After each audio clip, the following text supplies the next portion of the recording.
Hello बच्चों, this is doctor Snigdha. आज हम डिस्कस करने वाले हैं बॉर्स एटॉमिक मॉडल।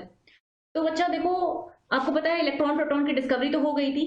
अब इलेक्ट्रॉन और प्रोटॉन और न्यूट्रॉन कहाँ पर रहेंगे इन एन एटम, ये बताने का काम स्टार्ट हुआ था। ठीक है, तो ये शुरू में आप देखिए किस तरह से सर जे थॉमसन ने बताया कि एक स्फीयर है पॉजिटिव, उसके ऊपर नेगेटिव इलेक्ट्रॉन्स एम्बेडेड होते हैं। उसके बाद क्या हुआ, फिर हमारे एक बहुत ही एमिनेंट साइंटिस्ट आए रदरफोर्ड। उन्होंने अपना पूरा एक्सपेरिमेंट दिया। उसके बाद एक्सपेरिमेंट के बाद फिर उन्होंने अपना मॉडल दिया। ठीक है, एक्सपेरिमेंट के ऑब्जर्वेशन होने के बाद फिर आती है बारी बोहर्स की। ये जो नील, इनका नाम था नील बोहर्स। नील बोहर जो है, इन्होंने कहा कि देखो, रदरफोर्ड की जो मॉडल थी वो बिल्कुल सही मॉडल है। ऐसा इन्होंने क्यों कहा? क्योंकि नील बोहर रदरफोर्ड के स्टूडेंट थे। तो बोहर ने कहा कि रदरफोर्ड ने जो भी बातें कही है अबाउट मॉडल ऑफ एक एटम, वो सारी बातें सही है। ठीक है, तो ये तो वो बोल दिए। उसके बाद उन्होंने कहा कि देखो, जिस तरह से रदरफोर्ड कह रहे हैं कि एक न्यूक्लियस होता है जो पॉजिटिवली चार्ज होता है और उसके चारों ओर इलेक्ट्रॉन रिवॉल्व करता रहता है, ये भी बात करेक्ट है। सारी बातें उनकी सही है। अब मैं क्या करूंगा, मैं कुछ कैलकुलेशंस आपको बताऊंगा।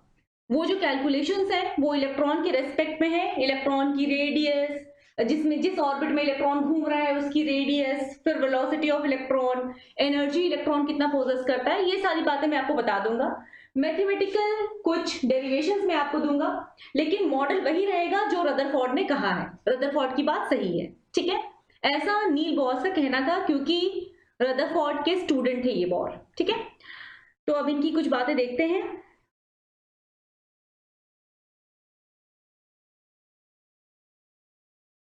चलिए, सबसे पहले बोर की जो एटॉमिक मॉडल थी वो बेस्ड थी ऑन, बोर की एटॉमिक मॉडल बेस्ड थी ऑन प्लैंक्स क्वांटम थ्योरी।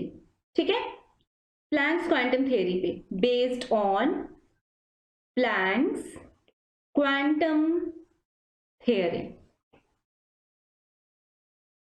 मतलब इन्होंने कहा कि देखो, ये जो आप प्लैंक ने कहा है कि हाँ, एनर्जी किस तरह से अब्सॉर्ब होती है या फिर किस तरह से एमिट होते हैं लाइट, वो in form of packets, packets of energy की फॉर्म में अब्सॉर्ब होते हैं और एमिट भी होते हैं, है ना? ऐसा प्लैंक का कहना था। तो बोर का जो एटॉमिक मॉडल था वो प्लैंक से क्वांटम थ्योरी पे बेस्ड था, पहली बात। दूसरी बात ये है कि बोर का एटॉमिक मॉडल इलेक्ट्रॉन के पार्टिकल नेचर पे बेस्ड था। इलेक्ट्रॉन का पार्टिकल नेचर क्या मैम? इलेक्ट्रॉन की कोई और भी नेचर होती है क्या? यस, होती है, हम अभी डिस्कस करेंगे। ठीक है, मैथमेटिकल डेरिवेशंस के बाद फिर हम डिस्कस करेंगे इलेक्ट्रॉन की और क्या क्या प्रॉपर्टीज होती हैं। ठीक है, तो फिलहाल ये किस बात पे बेस्ड था? On particle nature of electron, particle nature of electron. ठीक है, ओके। और तीसरी बात, बोर का एटॉमिक मॉडल सिर्फ और सिर्फ मोनो इलेक्ट्रॉनिक स्पीसीज के लिए वैलिड था। Valid only for mono electronic species, mono electronic species, केवल मोनो इलेक्ट्रॉनिक स्पीसीज के लिए वैलिड। ठीक है, ओके। मोनो इलेक्ट्रॉनिक स्पीसीज का मतलब क्या? वो स्पीसीज जिसमें एक इलेक्ट्रॉन प्रेजेंट है, जैसे कि हाइड्रोजन। आपको पता है हाइड्रोजन में कितने इलेक्ट्रॉन होते हैं? एक इलेक्ट्रॉन होते हैं, राइट? ओके, और स्पीसीज कौन सी? जैसे कि हीलियम प्लस। हीलियम में टोटल कितने इलेक्ट्रॉन्स होते हैं? 2 इलेक्ट्रॉन। एक प्लस कर दिया तो कितने इलेक्ट्रॉन रह जाएंगे? एक इलेक्ट्रॉन को बाहर निकाल दिया तो कितने इलेक्ट्रॉन रह जाएंगे? एक इलेक्ट्रॉन रह जाएंगे। ठीक है, लिथियम 2 प्लस, लिथियम में कितने इलेक्ट्रॉन्स होते हैं? 3 इलेक्ट्रॉन होते हैं। 2 को बाहर निकाल दिया तो एक इलेक्ट्रॉन रह गए। ठीक है, तो ये सिर्फ मोनो इलेक्ट्रॉनिक स्पीसीज के लिए वैलिड थी। अब प्लीज आप ऐसा मत कर देना कि मैम सोडियम में 11 इलेक्ट्रॉन होता है तो 10 इलेक्ट्रॉन को बाहर निकाल दो। ना ना ना, इतना भी ऐसा नहीं करना है आपको। इस केस में जो आपका न्यूक्लियस है वो बहुत स्ट्रांग हो जाएगा। ठीक है, तो बिल्कुल छोटे छोटे केसेस, जैसे हाइड्रोजन में एक इलेक्ट्रॉन होता ही है, हीलियम में एक इलेक्ट्रॉन को बाहर निकाल दो, एक रह जाएगा। एलआई में 2 प्लस। ठीक है, और आप जा सकते हो थोड़ा और आगे, बेरिलियम में टोटल मिलाकर 4 इलेक्ट्रॉन होता है, 3 को आप बाहर निकाल दें तो एक प्लस रह जाएगा। ठीक है, तो जो सोडियम है ना, इसमें ऐसा नहीं करना है कि सोडियम 10 प्लस कर दिया, ठीक है? या फिर थोड़ा और आगे गए, अगर हम सपोज मैग्नीशियम के पास चले गए तो मैग्नीशियम में 12 इलेक्ट्रॉन होते हैं, उससे 11 इलेक्ट्रॉन को निकाल दिया, नहीं। उस केस में बहुत डिस्प्रोपोर्शनेट हो जाएगा न्यूक्लियस का जो पार है वो, ठीक है? बहुत ज्यादा पावरफुल न्यूक्लियस हो जाएगा, इसको नहीं जानना है, इसमें नहीं, ये गलत है, ठीक है? चलिए, तो बॉल्स की एटॉमिक मॉडल इन तीनों बातों पे बेस थी। बॉल्स के 3 पोस्टुलेट भी थे। बॉल्स के थे 3 पोस्टुलेट। पोस्टुलेट का मतलब क्या होता है? ये वो एजम्पशंस होती हैं जिनका कोई साइंटिफिक एक्सप्लेनेशन नहीं होता है। पोस्टुलेट का मतलब वो एजम्पशन जिनका कोई साइंटिफिक एक्सप्लेनेशन नहीं है, ठीक है? क्या थे इनके पोस्टुलेट? देख, पोस्टुलेट आपको एज इट इज इनका याद रखना होगा। फर्स्ट पोस्टुलेट था, देखो इलेक्ट्रॉन जो होता है वो न्यूक्लियस के चारों ओर रिवॉल्व कर रहा होता है, और इलेक्ट्रॉन जब न्यूक्लियस के चारों ओर रिवॉल्व कर रहा है तो ये जिस पाथ में रिवॉल्व करेगा वो सर्कुलर होती है और उसे हम ऑर्बिट कहते हैं। ऐसा कहना था बोर का, ठीक है? तो पहला पोस्टुलेट ये था। फर्स्ट पोस्टुलेट कहता है electron revolves in circular orbit called nucleus, ठीक है? सेकेंड क्या था कि चलो इसका एक और पार्ट यहीं पर लिख लेते हैं। इनका ये भी कहना है कि देखो ये जो ऑर्बिट है, जिस पाथ में इलेक्ट्रॉन रिवॉल्व कर रहा है, ये जो ऑर्बिट है इसमें अगर इलेक्ट्रॉन एक पर्टिकुलर ऑर्बिट में प्रेजेंट है तो उसकी एनर्जी कांस्टेंट रहेगी। मतलब जब तक इलेक्ट्रॉन इस ऑर्बिट में है इसकी एनर्जी कांस्टेंट है, जब इलेक्ट्रॉन दूसरे वाले ऑर्बिट में होगा उसकी एनर्जी कुछ और होगी लेकिन कांस्टेंट रहेगी, ठीक है? एक ऑर्बिट में जब तक इलेक्ट्रॉन है तो उसकी घूमते वक्त जो एनर्जी है वो कांस्टेंट रहेगी, ठीक है? तो क्योंकि एक इलेक्ट्रॉन की एनर्जी कांस्टेंट है, that's why in an orbit, that's why उन्होंने ऑर्बिट को स्टेशनरी स्टेट कह दिया। स्टेशनरी स्टेट, स्टेशनरी का मतलब है रेस्ट पे, कांस्टेंट, ठीक है? रेस्ट का यहाँ ये मतलब है कि जो एनर्जी है वो कांस्टेंट है, वो बदल नहीं रही है, ठीक है? तो orbits were also called stationary states. Stationary states.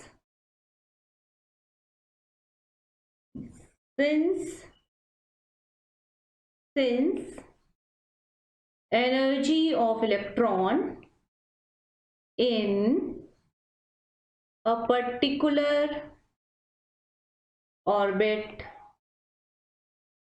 is constant. समझ गए बात को? ओके, कोई दिक्कत नहीं है, फाइन। अब सेकेंड पोस्टुलेट पे आते हैं। तो इनका कहना है कि देखो ऑर्बिट तो डिफाइन हो गया, लेकिन इलेक्ट्रॉन आखिर कहां पर रिवॉल्व करेगा? इलेक्ट्रॉन एक पर्टिकुलर जो न्यूक्लियस है उससे कितनी दूरी पे रिवॉल्व करेगा ये कैसे पता चलेगा? तो जब ऑर्बिट डिफाइन हो गया है इसका मतलब ऑर्बिट की कुछ ना कुछ रेडियस होगी, तो हमें रेडियस पता चल जाए तो हमारा काम हो जाएगा।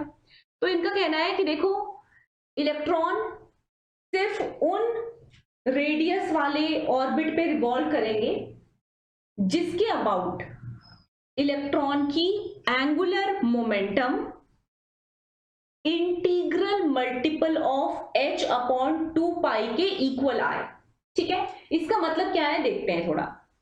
तो पहले मैं डेफिनेशन को लिख देती हूं। इलेक्ट्रॉन्स रिवॉल्व इन ऑर्बिट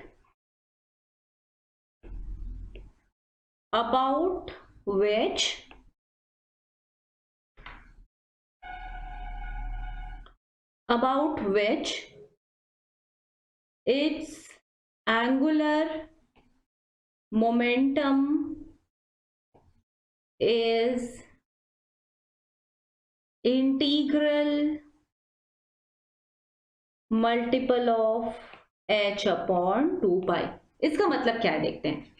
देखो कभी भी एक लीनियर ऑब्जेक्ट भाग रहा है, ठीक है? एक लीनियर ऑब्जेक्ट भाग रहा है, एक बॉल है, उसको यहां से आपने थ्रो कर दिया, तो वो जो बॉल है उसकी अपनी कुछ वेलोसिटी है, उस वेलोसिटी के कारण बॉल के पास एक मोमेंटम रहेगी, ठीक है? मोमेंटम क्या होता है? Mass into velocity.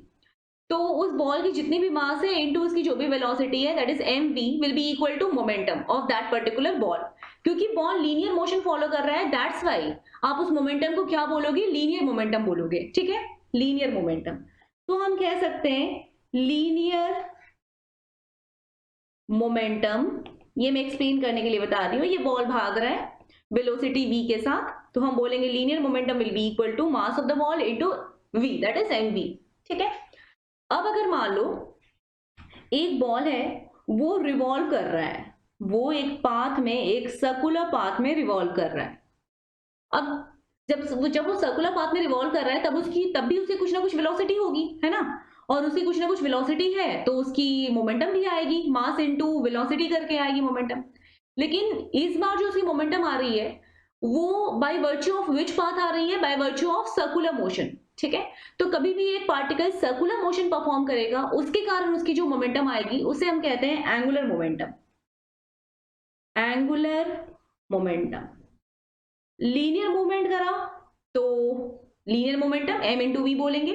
Angular momentum कोई परफॉर्म कर रहा है, एंगुलर मोमेंटम तब बोलोगे जब सर्कुलर मोशन परफॉर्म कर रहा है एक पार्टिकल। ठीक है, अब एंगुलर मोमेंटम का जो फॉर्मूला होता है वो क्या होता है, मैं आपको बता देती हूं। अगर मान लो ये पार्टिकल है, इसकी मास m है, ठीक है, वेलोसिटी इसकी v है, और ये जो सर्कुलर पाथ को फॉलो कर रहा है उसकी रेडियस r है। ठीक है, तो angular momentum will be equal to mvr। तो जब तक ये जो छोटा सा है, ये बॉल, छोटा सा बॉल, ये जब तक एक पार्टिकल माना जाता है, एक पार्टिकल है जिसकी मास m है, ये जब तक v वेलोसिटी के साथ मूव करेगा, इसकी रेडियस r, अगर सर्कुलर पाथ की रेडियस r है तो angular momentum will be equal to m into V into r। समझ गए हो? ठीक है, अब ये जो एंगुलर मोमेंटम का फॉर्मूला आया है ना, ये सबका आप डेरिवेशन फिजिक्स में सीखेंगे, ये वाला पॉइंट सर्कुलर मोशन, रोटेशन में सीखोगे।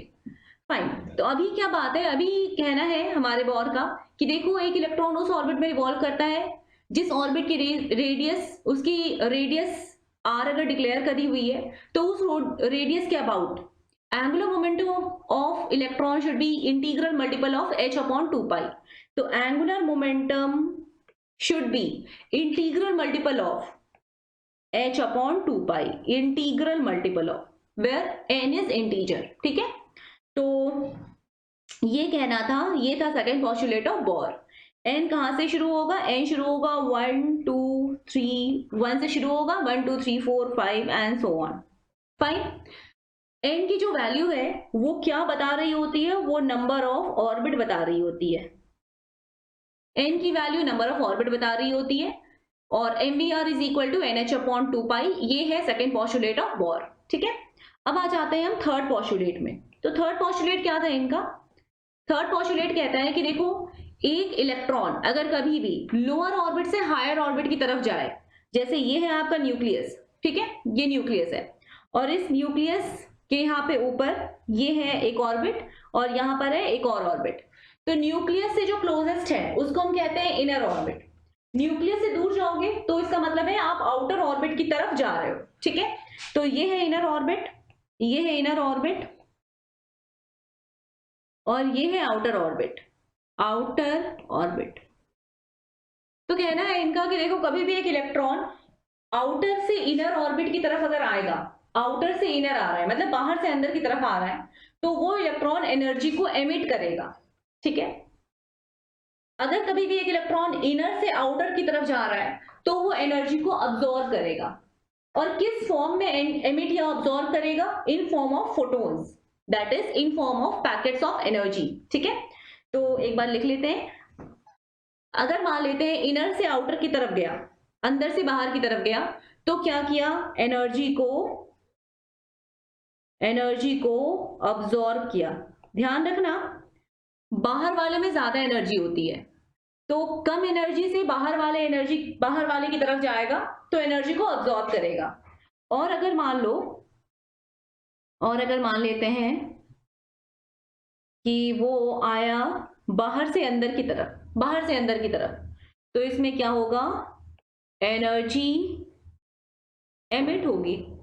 ठीक है, बाहर के पास ज्यादा एनर्जी है, अंदर वाले के पास कम एनर्जी होती है। तो अगर कभी भी एक इलेक्ट्रॉन बाहर स्टेट से, बाहर वाले ऑर्बिट से अंदर वाले ऑर्बिट की तरफ आएगा तो वो एनर्जी को एमिट करेगा। बाहर में रहने के लिए उसको अगर मान लेते हैं 10 एनर्जी चाहिए, तो अंदर में रहने के लिए उसको कितनी एनर्जी चाहिए होगी, 7 एनर्जी चाहिए होगी। तो जो रिमेनिंग एनर्जी होगी उस एनर्जी को वो एमिट कर देता है in form of photons. Loss कर देता है उस एनर्जी का, ठीक है, इन फॉर्म ऑफ फोटोन्स। तो ये एनर्जी एमिशन जो होगा ये भी फोटोन्स की फॉर्म में होगा, और जो एनर्जी अब्जॉर्प्शन होगा वो भी फोटोन्स की फॉर्म में होगा। ध्यान रहेगा? ओके। नाउ ये हमारे पोस्टुलेट बहुत ही काम की है। आपको पता है एनर्जी ऑफ फोटोन को लिखा किस तरह से जाता है? एनर्जी ऑफ फोटोन को हम एच न्यू लिखते हैं या फिर एच सी अपॉन लैम्डा लिखते हैं, है ना? तो मान लेते हैं ये हायर ऑर्बिट है, यहाँ पर न्यूक्लियस है, ये वाला जो ऑर्बिट है इसकी एनर्जी E2 है, इस वाले ऑर्बिट की एनर्जी E1 है। तो अगर एक इलेक्ट्रॉन को बाहर वाले में रहना है तो मान लेते हैं कि उसे कितनी एनर्जी को पोजेस करके रखना पड़ेगा। लेट सपोज E2 एनर्जी को पोजेस करके रखना पड़ेगा। नीचे आने के लिए नीचे वाले घर में उसको कितनी, नीचे वाले ऑर्बिट में उसको कितनी एनर्जी के साथ रहना होगा? E1 एनर्जी के साथ रहना होगा। तो E2 minus E1 will give you, ये जो यहां से यहां तक आएगा, E2 सपोज है 10 और E1 है अगर 8, ठीक है, तो वो रास्ते में कितनी एनर्जी को एमिट कर देगा? 2 इलेक्ट्रॉन वोल्ट एनर्जी को एमिट कर देगा। E2 minus E1 will be equal to energy of photon emitted. क्या ये बात समझ में आई? समझ में आई बात? अगर बाहर वाले की एनर्जी 10 है, उसको लैंड अप करना है वहां जहां की एनर्जी 8 है, तो ऊपर से नीचे आते वक्त इस एक पर्टिकुलर ऑर्बिट में एक पर्टिकुलर एनर्जी डिफाइंड होती है, ठीक है? तो इसकी एनर्जी अगर 10 रहेगी, इसकी एनर्जी अगर 8 रहेगी, तो इसका मतलब है रास्ते में वो कितनी एनर्जी को लूज करता हुआ आएगा? वो 2 इलेक्ट्रॉन वोल्ट एनर्जी को लूज करता हुआ आएगा। तो 10 minus 8 electron volt that is equal to 2 electron volt, that is equal to energy of photon emitted, ठीक है? Energy of photon emitted, energy of photon emitted. और आपको पता है एनर्जी ऑफ फोटोन को आप लिखते किस तरह से हो? एच सी अपॉन लैम्डा करके लिखते हो। तो 2 electron volt is equal to H C upon lambda, ठीक है? अच्छा, एच सी अपॉन लैम्डा को लिखने का एक और तरीका था, ये याद है? अगर हम कभी एच सी अपॉन लैम्डा को लिखना चाहें in terms of electron volt, तो क्या तरीका था? 2 electron volt is should be equal to H C upon lambda को लिखना होता है किस तरीके से? 12400 अगर लैम्डा आप एंगस्ट्रम में पुट करें तो, और 1240 अगर लैम्डा आप इलेक्ट्रॉन वोल्ट में पुट करें तो। समझ गए बात को? समझ गए बात? अगर आप लैम्डा नैनोमीटर में पुट करें तो, नैनोमीटर, बात आ गई समझ में? तो आप यहां से लैम्डा कैलकुलेट कर सकते हो। एक फोटोन जो एमिट हो रहा है उसकी वेवलेंथ कितनी है ये भी कैलकुलेट कर सकते हैं, उसकी एनर्जी कितनी है ये भी कैलकुलेट कर सकते हैं। तो इस केस में लैम्डा कितना आएगा फोटोन का? लैम्डा आएगा फोटोन का, इसको काट देना, ये कितनी बारी में कट गया? 6200 बारी में कट गया, 6200 एंगस्ट्रम। बोले तो यहाँ पे 620 नैनोमीटर। सही बात है, ठीक है? तो आप इतना समझ गए कि बाहर से अंदर आने के लिए, बाहर वाले ऑर्बिट से नीचे आने के लिए फोटोन एमिट हो रहा है, नीचे वाले से बाहर जाने के लिए फोटोन अब्सॉर्ब हो रहा है। फिट? ठीक है। अब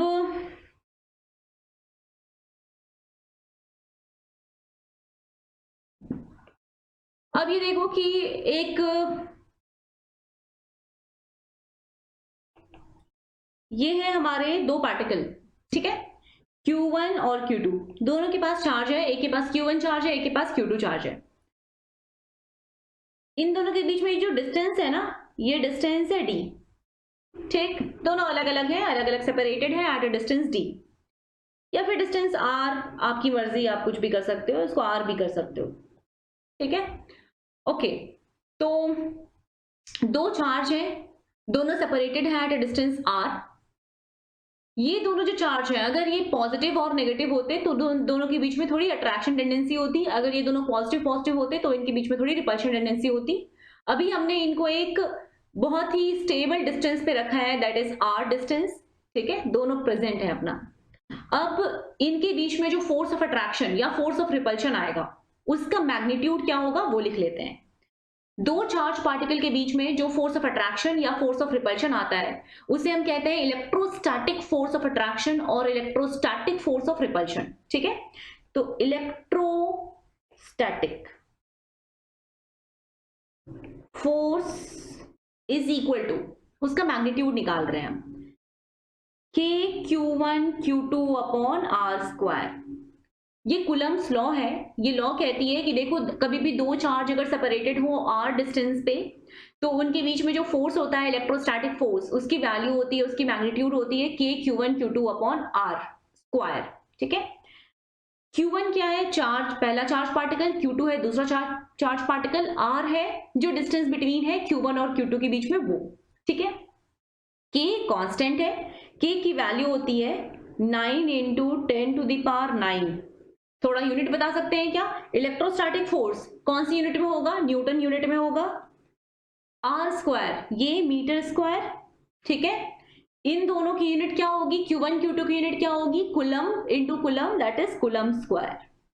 तो 9 into 10 to the power 9 newton metre square coulomb square पर कुलम स्क्वायर हमारे k की वैल्यू है। ठीक है, k कांस्टेंट है। कुलम्स लॉ जो है उसमें इलेक्ट्रोस्टैटिक कांस्टेंट जो यूज करते हैं वो k होता है। ठीक है ना? ओके, तो ये k की वैल्यू है, कांस्टेंट की वैल्यू डिफाइंड होती है 9 into 10 to the power 9 newton metre square पर कुलम स्क्वायर। ठीक है, ओके। तो इलेक्ट्रोस्टैटिक फोर्स का ये फॉर्मूला याद रखना, ये आपको फिजिक्स में पढ़ने को मिलेगा इन इलेक्ट्रोस्टैट्स, जब 12th की फर्स्ट चैप्टर होती है ये। ठीक है, वहां पे पहला फॉर्मूला यही पढ़ाया जाएगा। चलिए थोड़ा सा और एक मुझे कॉन्सेप्ट चाहिए फिजिक्स का, उसको भी उठा लेते हैं। ये है फर्स्ट, एक और कॉन्सेप्ट देख लेते हैं। यहां पर है Q1, यहां पर है Q2। ठीक है ना, ये Q1 और Q2 है और फिर से ये सेपरेटेड है एट डिस्टेंस r। सही, अब इन दोनों के बीच में जो एनर्जी डिफाइन होती है, मतलब ये जो सिस्टम ऑफ चार्ज है, इस सिस्टम ऑफ चार्ज की जो पोटेंशियल एनर्जी होगी उसकी वैल्यू मैं लिख रही हूं, electrostatic potential energy. Electrostatic potential energy is equal to, इसकी वैल्यू होती है k q1 q2 upon r। Force की थी upon r square, electrostatic potential energy की वैल्यू होती है k q1 q2 upon r। ठीक है, ओके। अब ये है इलेक्ट्रोस्टैटिक पोटेंशियल एनर्जी। यहाँ सारी बातें क्लियर है। r क्या होता है? r होता है distance between two charges. q1 q2 क्या है? दोनों चार्ज है अलग अलग। k तो आप जानते हो 9 into 10 to the power 9 newton metre square पर कूलम स्क्वायर। तो ये जो इलेक्ट्रोस्टैटिक पोटेंशियल एनर्जी आई है, आपको पता है एनर्जी एनर्जी एनर्जी एक स्केलर क्वांटिटी होती है ना? एनर्जी स्केलर क्वांटिटी है और जो आपका फोर्स होता है, वेलोसिटी होता है, ये सारे होते हैं वेक्टर क्वांटिटी। एक बात बताओ, जो स्केलर क्वांटिटी है उसमें प्लस और माइनस चार्ज की सिग्निफिकेंस क्या है, और एक वेक्टर क्वांटिटी में प्लस और माइनस चार्ज की सिग्निफिकेंस क्या है? समझना। देखो बच्चा इसमें ऑफलाइन में क्या आंसर देता है पता है? बच्चा कहता है कि मैम स्केलर क्वांटिटी जो है उसमें तो प्लस और चार्ज माइनस का कोई मतलब ही नहीं है। ठीक है, प्लस माइनस से कोई मतलब ही नहीं है मैम स्केलर में। और जो वेक्टर क्वांटिटी होता है, यस, उसमें प्लस और माइनस बहुत इंपॉर्टेंट है मैम, क्योंकि वो बता रहे होते हैं डायरेक्शन। ठीक है, ये बच्चा का आंसर होता है ऑफलाइन में। अब मैं इसको करेक्ट कर रही हूं।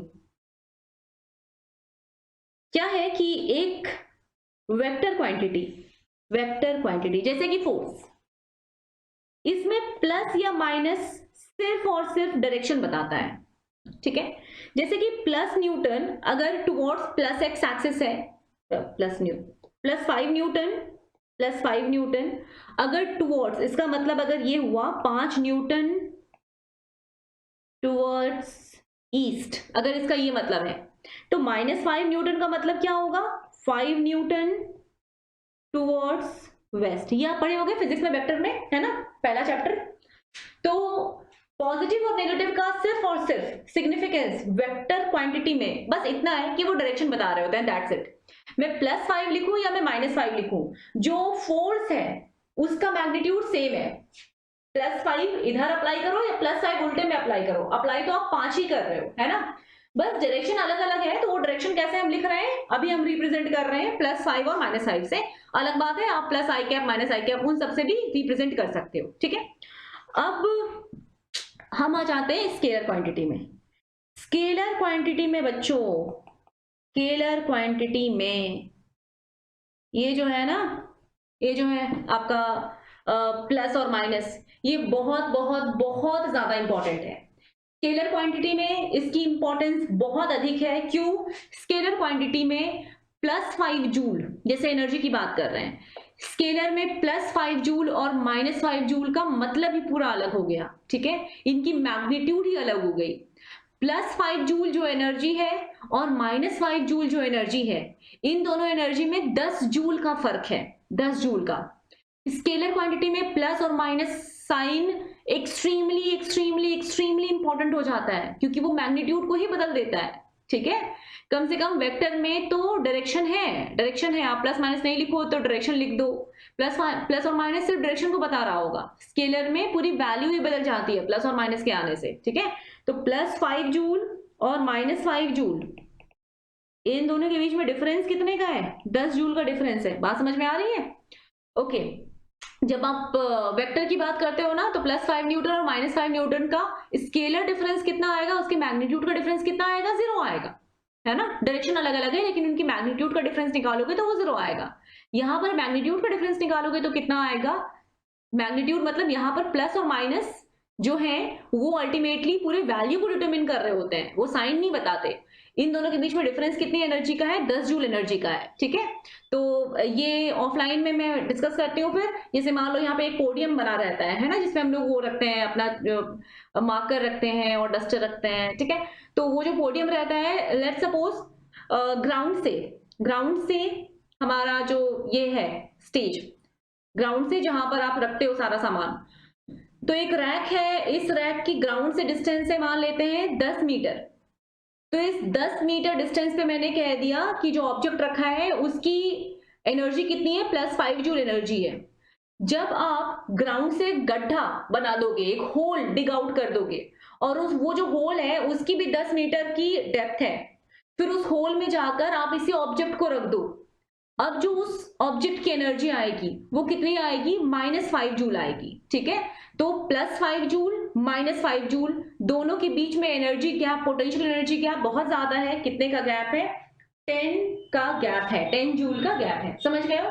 ठीक है, तो स्केलर क्वांटिटी में प्लस और माइनस बहुत मैटर करता है। दैट्स वाई जब आप एनर्जी निकालते वक्त इलेक्ट्रोस्टैटिक पोटेंशियल एनर्जी लिखोगे ना, तो ये लिखते वक्त आप जरूर चार्ज का साइन भी पुट करना, put sign of the charges जरूर। ठीक है, तो अगर दोनों पॉजिटिव चार्ज है तो ये रिजल्ट कैसा आ जाएगा? पॉजिटिव। अगर दोनों नेगेटिव है तो रिजल्ट कैसा आ जाएगा? पॉजिटिव। एक पॉजिटिव है एक नेगेटिव है तो रिजल्ट कैसा आ जाएगा? Plus into minus negative. समझ गए हो? ठीक है, तो ये दोनों जो एनर्जी आएगी जब एक पॉजिटिव चार्ज और दूसरा भी पॉजिटिव चार्ज है, तो जो इलेक्ट्रोस्टैटिक पोटेंशियल एनर्जी आएगी वो किस में आएगी? पॉजिटिव में आएगी। और आपको पता है कि ये एनर्जी कैसी होगी? दोनों अलाइक चार्ज जो होते हैं वो रिपेल कर रहे होते हैं एक दूसरे को, है ना, तो ये एनर्जी कैसी होगी? रिपल्सिव। और ये वाली एनर्जी कैसी होगी? अट्रैक्टिव। कूल, समझ में आ गया? तो अट्रैक्टिव, रिपल्सिव, दोनों पॉजिटिव है, दोनों एक जैसे हैं तो रिपल्सिव, एक पॉजिटिव है एक नेगेटिव है, अट्रैक्टिव। ठीक है, ओके।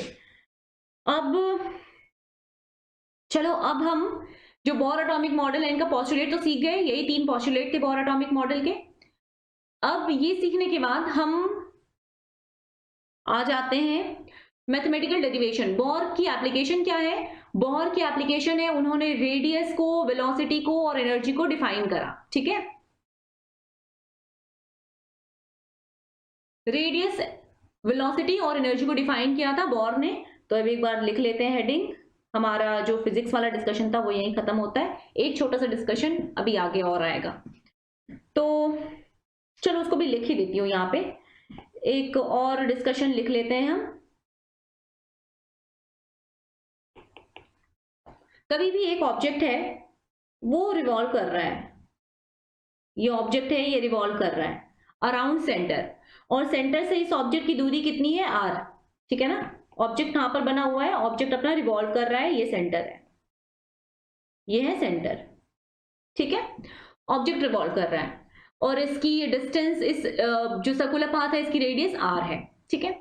अब आपको पता है मैंने आपसे एक दिन कहा था कि जब भी कभी एक ऑब्जेक्ट रिवॉल्व कर रहा होता है तो उसको रिवॉल्व कराने वाला एक फोर्स होता है ना, जो हमेशा टुवर्ड्स सेंटर अप्लाई हो रहा होता है। मान लो मैंने ये एग्जांपल दिया था आपको कि एक रोप है, उस रोप से एक बॉल, छोटा सा बॉल बंधा हुआ है और आप उस रोप को पकड़ के उस बॉल को घुमा सकते हो, है ना। तो आप क्या कर रहे होते हो, आप सेंटर की तरफ एक फोर्स लगा रहे होते हो जो उस बॉल को घुमा रहा है, ठीक है। तो हमेशा अगर कोई घूम रहा है ऐसे सर्कुलर पाथ में घूम रहा है तो उसको घुमाने वाला एक फोर्स होता है जो हमेशा टुवर्ड्स सेंटर अप्लाई हो रहा होता है, और वही फोर्स उस ऑब्जेक्ट को घुमा रहा होता है। जैसे कि ग्रेविटेशनल फोर्स अर्थ को घुमा रही होती है, सन की ग्रेविटेशनल, सन और अर्थ के बीच में जो ग्रेविटेशनल फोर्स है वो रिस्पॉन्सिबल होती है अर्थ के रिवॉल्यूशन के लिए, और जो अर्थ और मून के बीच में ग्रेविटेशनल फोर्स है वो रिस्पॉन्सिबल होता है मून को रिवॉल्व कराने के लिए, ठीक है, अराउंड अर्थ। सेंट्रीपिटल फोर्स, सेंट्रीपिटल फोर्स ये हमेशा एक्सर्ट होती है टुवर्ड्स सेंटर। करती क्या है ये घुमाती है पार्टिकल को in circular path, in circular path. समझ में आ गया, ठीक है। अब जो आप ये सेंट्रीपिटल फोर्स सीखे हैं, इस सेंट्रीपिटल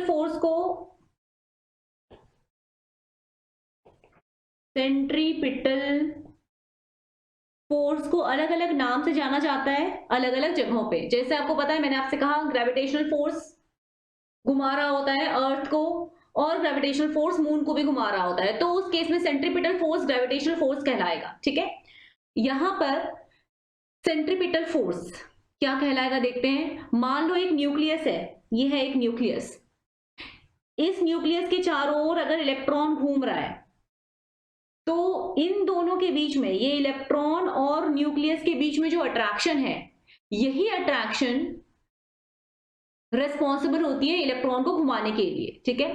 तो इस केस में centripetal force of attraction according to Rutherford, centripetal force of attraction इस केस में क्या होगा, electrostatic force of attraction between electron and nucleus. तो centripetal force of attraction in case of an atom या फिर इन case of electron which is revolving in an orbit, कितनी value आएगी, centripetal force की वैल्यू कितनी आएगी, centripetal force responsible to revolve electron in circular orbit। Indeed यहां पर क्या है, वो यहां पर है electrostatic force of attraction, okay, electrostatic force of attraction. समझ गए। सेंट्रीपिटल फोर्स की जो वैल्यू होती है वो होती है mv²/r। m मास है ऑब्जेक्ट का जो घूम रहा है, v वेलोसिटी है ऑब्जेक्ट की, अपॉन r रेडियस है, ठीक है, mv²/r। This is equal to, in this case this is equal to electrostatic force of attraction, जो कि कितना होगा k(q1q2)/r², ठीक है। चलिए अब हम आ जाते हैं फाइनली अपने डेरिवेशंस पे।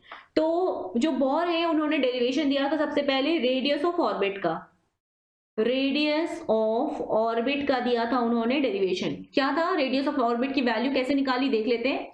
सबसे पहले उन्होंने अज्यूम किया कि एक हमारे पास एटम है, consider an atom of atomic number z। Atomic number का मतलब समझते हो, atomic number means number of protons, okay. Atomic number का मतलब होता है नंबर ऑफ प्रोटॉन्स।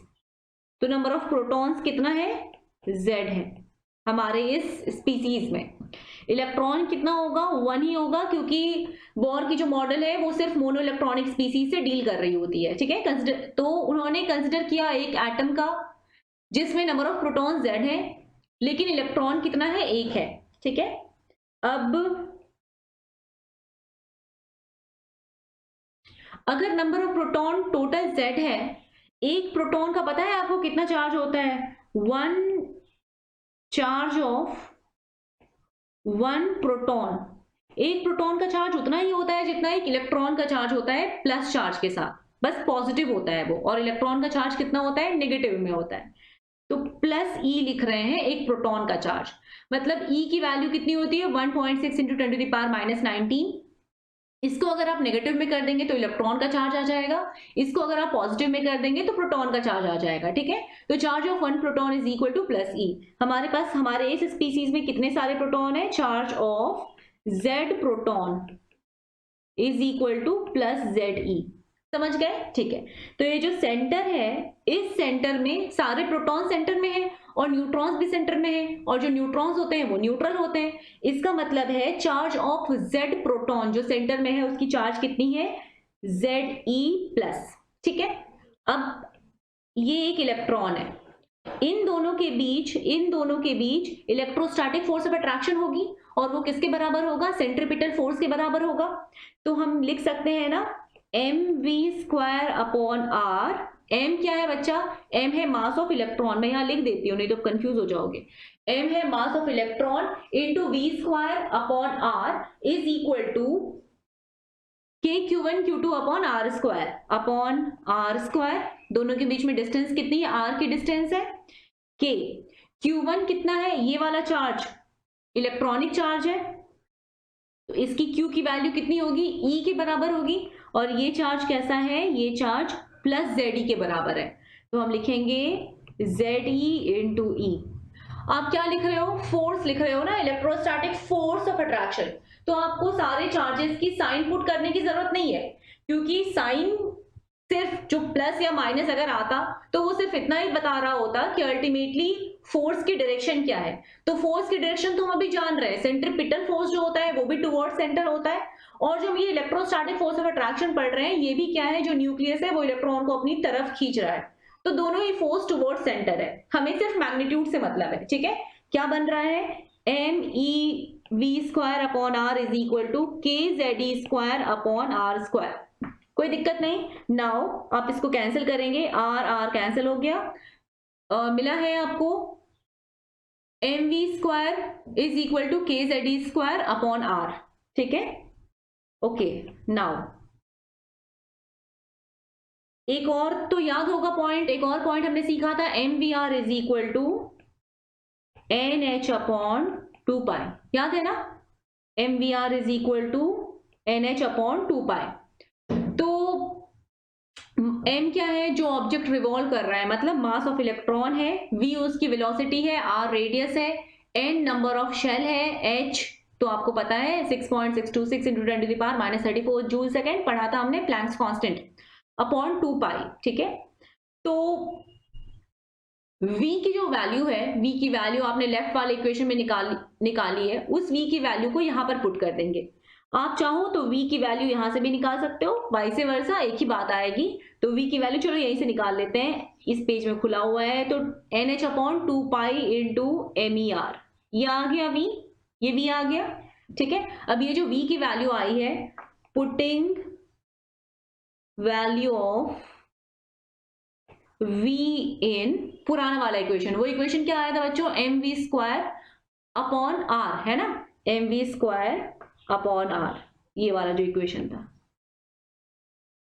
तो कट कुट कर ये क्या बन गया था? mv² is equal to kze² upon r। mv² is equal to kze² upon r। नीचे वाला r स्क्वायर जो था वो उधर के r से एक r कट गया था। अब v की वैल्यू यहां पर पुट कर दीजिए। v की वैल्यू पुट करने पे क्या बनेगा? me into nh upon 2 pi me into r का square whole square is equal to kze² upon r। ठीक है, यहां से आप r निकालेंगे, r की वैल्यू आपको मिलेगी। r की वैल्यू मुझे याद है बहुत पहले जब कुछ एग्जाम्स में, जैसे बिट्स के एग्जाम जो होते थे, उन एग्जाम्स में r का जो अभी मैं फॉर्मूला लिखूंगी वो फॉर्मूला एज इट इज पूछा जाता था। ठीक है, तो और मेडिकल में भी बहुत सारे स्टेट्स के जो मेडिकल होते थे तभी अलग अलग होता था, उस टाइम पे अलग अलग स्टेट्स में r का डायरेक्टली फॉर्मूला पूछा जाता था। अब डायरेक्ट फॉर्मूला पूछने का ट्रेंड चला गया है। ठीक है, तो आप चाहो तो याद रखना, ये वाला फॉर्मूला एडवाइजेबल है, नहीं याद रहता है तो कोई खास दिक्कत की बात नहीं है। r का फाइनली फॉर्मूला आता है n² h² upon 4 pi square m K ze²। N square H square upon 4 pi square M K Z E square. ठीक है, ई जानते हैं आप, ई क्या लिया गया है, यहां पर इलेक्ट्रॉनिक चार्ज लिया गया है, मास किसकी है, इलेक्ट्रॉन की है, N square H square upon 4 pi square M K Z E square. ठीक है, ये आर की वैल्यू होती है। अब थोड़ा ध्यान से देखो, यहाँ पे जो n है ये तो नंबर ऑफ शेल है, पता नहीं क्या है, h तो कांस्टेंट है ना, h कांस्टेंट है, h कांस्टेंट है, और 4 कांस्टेंट है, पाई कांस्टेंट है, मास ऑफ इलेक्ट्रॉन कांस्टेंट होती है, k की वैल्यू कांस्टेंट है, मैंने आपको बता रखा है, e तो चार्ज है इलेक्ट्रॉन का, ये भी कांस्टेंट है। तो इसका मतलब है कि वेरिएबल सिर्फ कितना है, N square upon Z variable है, बाकी सारे कांस्टेंट है। तो अगर मैं सारे कांस्टेंट की वैल्यू को पुट कर देती हूँ तो आर की जो वैल्यू आती है वो आती है 0.529। एन स्क्वायर अपॉन जेड तो आप रहने देना फॉर्मूला में, वो जो भी दिया होगा क्वेश्चन में वो पुट करना। ठीक है, तो लिखते हैं R is equal to N square upon Z into 5, 0.529 into N square upon Z, angstrom में। ठीक है, ये एंगस्ट्रम में है, तो 0.529 into N square upon Z ये एंगस्ट्रम में है, आर की वैल्यू है। और ये जो वैल्यू आपको मिल रही है ये एंगस्ट्रम में मिल रही है, ये वाला बात भूलना नहीं है। ठीक है ना, तो हम सारी वैल्यू को डालने के बाद, सारी एसआई यूनिट्स को डालने के बाद फिर उसको जो मीटर में आया था उसको हम एंगस्ट्रम में चेंज कर दिए, तब जाकर ये फॉर्मूला निकाले हैं 0.529 into N square upon Z. तो अगर आपको क्वेश्चन मिलता है कि एक हीलियम का एटम है, आयन कर देते हैं, हीलियम He प्लस है, He प्लस के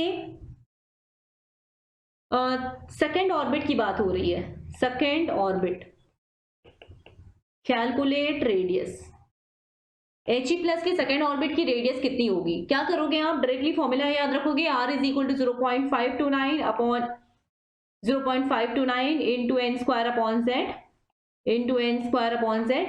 एन की वैल्यू कितना पुट करेंगे, ये क्या दिया हुआ है, सेकेंड ऑर्बिट गिवन है, सेकेंड ऑर्बिट क्योंकि दिया हुआ है, एन की वैल्यू कितना रखोगे, 2 रखोगे, है ना। He प्लस, चलो इसको ना मैं थोड़ा क्वेश्चन में थर्ड ऑर्बिट कर देती हूँ, नहीं तो आप बाद में कंफ्यूज होंगे, थर्ड ऑर्बिट कर देती हूँ। तो थर्ड ऑर्बिट में आप n की वैल्यू कितना रखोगे, 3 रखोगे, 3 रख दिया, 3 स्क्वायर कर देना आप। ठीक है, z की वैल्यू कितना रखेंगे, z का मतलब क्या होता है, atomic number, atomic number of element, यही था z, यही था z, है ना, याद है हमने डेरिवेशन में z क्या लिया था, एटॉमिक नंबर ऑफ एलिमेंट। तो z की वैल्यू क्या रखोगे, He प्लस के केस में कितना z की वैल्यू रखेंगे, He प्लस, ये जो है ना ये क्या रिप्रेजेंट कर रहा है, हीलियम के एक आयन को, और जो हीलियम होता है उसकी एटॉमिक नंबर कितनी होती है, 2 होती है, हीलियम में 2 प्रोटॉन होते हैं। ठीक है ना, तो z की वैल्यू कितना रखोगे, 2, तो ये 0.529 इंटू 9 अपॉन 2 एंगस्ट्रम, समझ गए। ठीक है, फिर क्वेश्चन दिया रहता है, रेशियो पूछता है आपसे, ठीक है ना, क्वेश्चन पूछता है आपसे calculate ratio of radius of second and third, second orbit of, second orbit of hydrogen and third orbit of helium. ठीक है, second orbit of hydrogen and third orbit of helium, इसके रेडियस रेशियो आपको बतानी है। तो जो hydrogen है उसकी रेडियस आप कैसे निकालोगे, 0.529 into N square upon Z कर देंगे, है ना, N square upon Z, N square upon Z, ये किसका लिखोगे आप, ऊपर में हाइड्रोजन का लिखोगे और नीचे किसका लिखोगे, 0.529 into N square upon Z किसका लिखोगे, हीलियम का लिखोगे, ये दोनों कट जाएगा, 0.529 तो कट गया। अब एन स्क्वायर, ऑर्बिट नंबर कितना दिया हुआ है हाइड्रोजन में, 2 दिया हुआ है, तो 2 स्क्वायर अपॉन जेड कितना होता है, एटॉमिक नंबर कितनी होती है हाइड्रोजन की, 1 होती है, तो 1, ठीक है, divided by N square, in case of helium कितना पुट करेंगे, एन स्क्वायर की वैल्यू, नाइट्रो नंबर ऑफ ऑर्बिट की वैल्यू कितनी दे रखी है, 3 दे रखी है in case of helium, question पूछ रहा है, तो 3 square upon 3 square upon z is equal to 2 in case of helium. समझ गए? तो ये कितना बन गया आपका 4 इंटू ऊपर चला गया 2 मतलब 8/9, 8:9। ठीक है, ओके। तो रेडियस इस तरह से आप कैलकुलेट कर सकते हैं। रेडियस रेशियो एग्जाम में जनरली पूछा जाता है। फाइन, जैसे अभी हम रेशियो निकाले ना, एक एलिमेंट का देकर दूसरे एलिमेंट का, इस तरह से रेशियो पूछी जाती है। नाउ चलो एक और क्वेश्चन पूछ लेते हैं। Calculate radius ratio of first orbit of hydrogen and lithium. Hydrogen और लिथियम के फर्स्ट ऑर्बिट की रेडियस रेशियो आपको बतानी है। ठीक है, तो वही 0.529 तो कट जाएगा, तो क्या रह जाएगा n square upon z। First orbit लिया गया है मतलब 0.529 into n square upon z। ये तो कांस्टेंट ही होता है। n स्क्वायर दोनों ही केस में फर्स्ट ऑर्बिट को कंपेयर करना है। फर्स्ट ऑर्बिट को कंपेयर करना है मतलब दोनों ही केस में n की वैल्यू सेम रहेगी। तो इस बार हमें सिर्फ फोकस किस पे रखना है, z पे फोकस रखना है। तो हमें समझ में आ गया radius is equal to 1 upon, radius is directly proportional to 1 upon z। ठीक है, तो अगर आप r1/r2 लिखोगे ना, r1/r2, तो वो क्या आपको मिलेगा 0.529। इस केस में तो 0.529 तो हमेशा ही कट जाता है। इस केस में नंबर ऑफ ऑर्बिट भी क्योंकि दोनों में सेम है वो भी कट जाएगा। तो बचेगा क्या, सिर्फ z की बात। z किसका, first orbit of hydrogen, z यहाँ पे हाइड्रोजन का लिखेंगे, फर्स्ट ऑर्बिट ऑफ लिथियम यहाँ पर लिखेंगे। ठीक है, और यहाँ भी 1 2 की जगह पे हाइड्रोजन हीलियम कर देती हूँ, हाइड्रोजन यहाँ पर और लिथियम इधर। ठीक है, नाउ z की वैल्यू कितनी होती है, लिथियम के केस में 3 होती है, हाइड्रोजन की वैल्यू 1 होती है, तो 3:1 आ गया। फाइन, तो जो हाइड्रोजन है, देखना हाइड्रोजन की रेडियस अपॉन लिथियम की रेडियस 3:1 आ रही है। मतलब हाइड्रोजन की फर्स्ट ऑर्बिट की रेडियस 3 टाइम्स है व्हेन कंपेयर टू लिथियम की फर्स्ट ऑर्बिट की रेडियस। तो आपको ये तो समझ में आ ही चुका है, जो रेडियस होती है वो डायरेक्टली प्रोपोर्शनल होती है n स्क्वायर के और इनवर्सली प्रोपोर्शनल होती है एटॉमिक नंबर के। तो एटॉमिक नंबर जितना बड़ा होगा उतना ही छोटा रेडियस होगा, और n स्क्वायर जितना मतलब नंबर ऑफ ऑर्बिट को जितना बढ़ाते जाओगे उतना ज्यादा रेडियस आता जाएगा। लेकिन जो z है, z का मतलब एटॉमिक नंबर, मतलब नंबर ऑफ प्रोटॉन, तो z का नंबर जितना आप इंक्रीज करते जाओगे रेडियस की वैल्यू उतनी ही कम आती जाएगी। ठीक है ना, z नंबर इंक्रीज कर रहे हो मतलब नंबर ऑफ प्रोटॉन्स इंक्रीज कर रहे हो, मतलब आप एक न्यूक्लियस को ज्यादा पावरफुल बना रहे हो। समझ गए हो? ठीक है,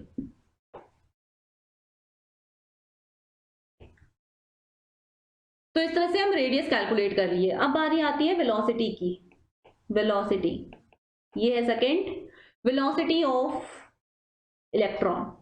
अब वेलोसिटी कैसे बताएंगे, तो वेलोसिटी देखो अभी तो हमने क्या किया था, हमने r की वैल्यू निकाल ली थी। r की वैल्यू कितनी आई थी, n square h square upon 4 square m k z e square. सही बात है, और आपको वो तो याद ही होगा relation mvr is equal to nh upon 2 दो ही तो रिलेशन है, एक सेंट्रीपिटल फोर्स का और एक mvr वाला एंगुलर मोमेंटम का। अब यहाँ पे जो r की वैल्यू है उस r की वैल्यू को आप यहाँ रख दो, पुटिंग वैल्यू ऑफ r की वैल्यू को आप इस इक्वेशन में रख दीजिए। रखते ही v की वैल्यू, r की वैल्यू आप पुट कर देना, देखो कितना बन रहा है n into nh upon 2 into mr। ठीक है, ये पाई है, सही बात है। अब ये कितना आया nh upon 2 into m into r की वैल्यू याद कराया था n square h square upon 4 square m k z e square, n square h square upon 4 square m k z e square. सही बात है। अब देखो इसमें से कौन सा कांस्टेंट है और कौन सा वेरिएबल है, n नंबर ऑफ ऑर्बिट को रिप्रेजेंट कर रहा है, तो ये जो n है ये तो पहले यहाँ काट देना। जो n है वो एक वेरिएबल हो गया है ना, वो नंबर ऑफ ऑर्बिट को रिप्रेजेंट कर रहा है, कुछ भी हो सकता है, कोई सा भी ऑर्बिट हो सकता है। h जो आपकी है, ये h क्या है, ये तो एक कांस्टेंट है, कट जाएगा, एक h बचेगा लेकिन कांस्टेंट रहेगा।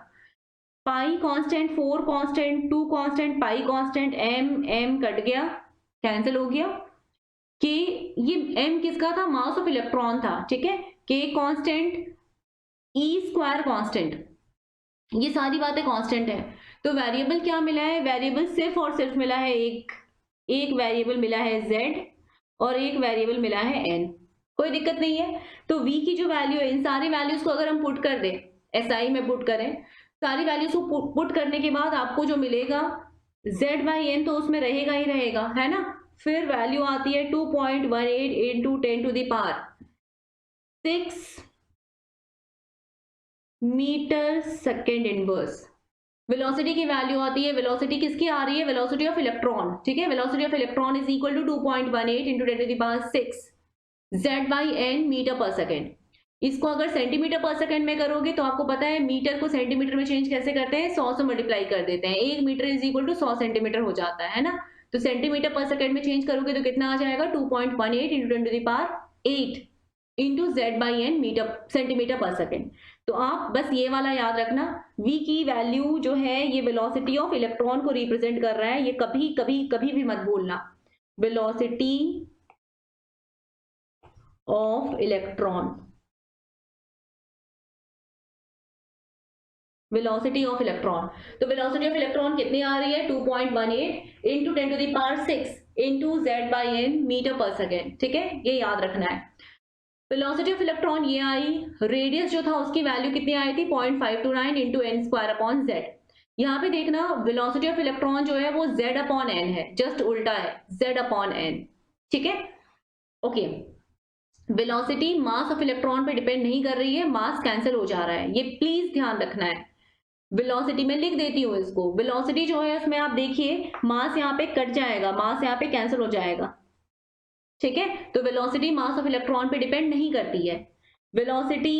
Velocity of electron does not depend on mass of electron.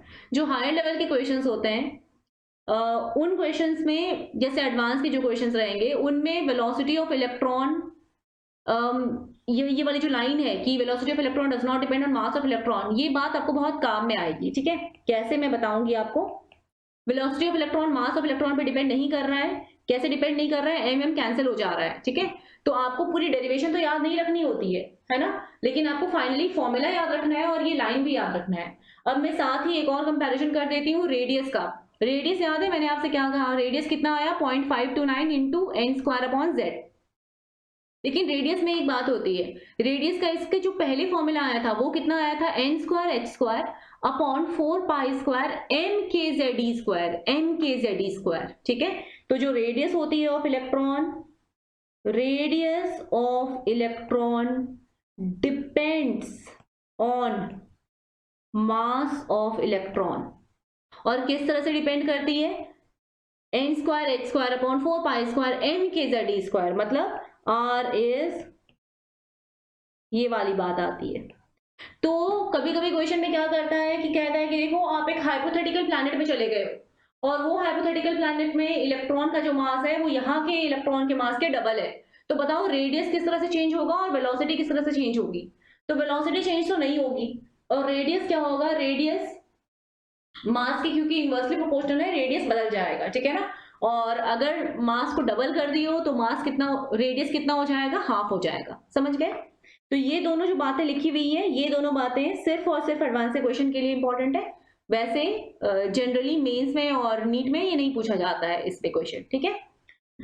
चलो, तो वेलोसिटी ऑफ इलेक्ट्रॉन निकाल लिया, आप क्वेश्चन भी कर लेते हैं। तो क्वेश्चन क्या है, कैलकुलेट वेलोसिटी रेशियो ऑफ, यहाँ पे केमिस्ट्री में वेलोसिटी और स्पीड एक ही बात है, मैंने आपको पहले भी बता रखा है, ठीक है। मास और वेट भी एक ही बात है यहाँ पे। Calculate velocity ratio of electron revolving in